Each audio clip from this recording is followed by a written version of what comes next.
All right, folks, buckle up because we're diving into the chaotic world of creation myths. And let me tell you, nobody does dramatic origins quite like the Egyptians. Picture this. Before anything existed, there was just this primordial soup of chaos called none. Like, think your worst morning after a party, where you can't even remember what you did. That's none, total and complete nothingness. But wait, out of this cosmic void, here comes Atum, the first god, and honestly, he's basically the ultimate overachiever who decides to take matters into his own hands. So what does he do? He gives himself a little pep talk, says, "You can do this," and voila, he's birthed everything from his very essence. And honey, it's like watching a reality show where the contestant builds their empire from scratch. Atum just goes about creating the sky, the earth, the seas, you name it. It's like he said, "Let there be light." But first, he was totally about the vibe check of the universe. What were they thinking, right? Now, let's get to the juicy part, because Atum wasn't content to just admire his own creation. Oh no, he wanted some company.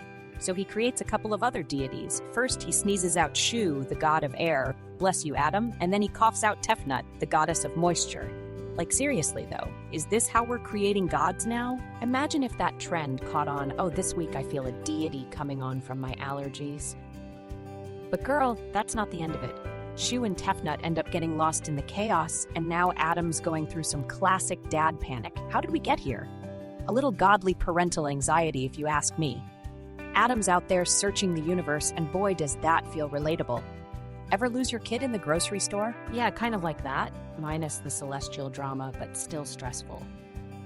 Eventually, he finds them, and honestly, you'd think there'd be some epic family reunion, complete with a lot of crying and maybe a rewatch of old home videos.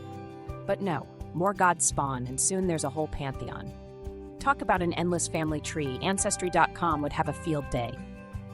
So, what's the takeaway from this myth? Creation is messy, chaotic, and a bit absurd, but isn't that just like real life?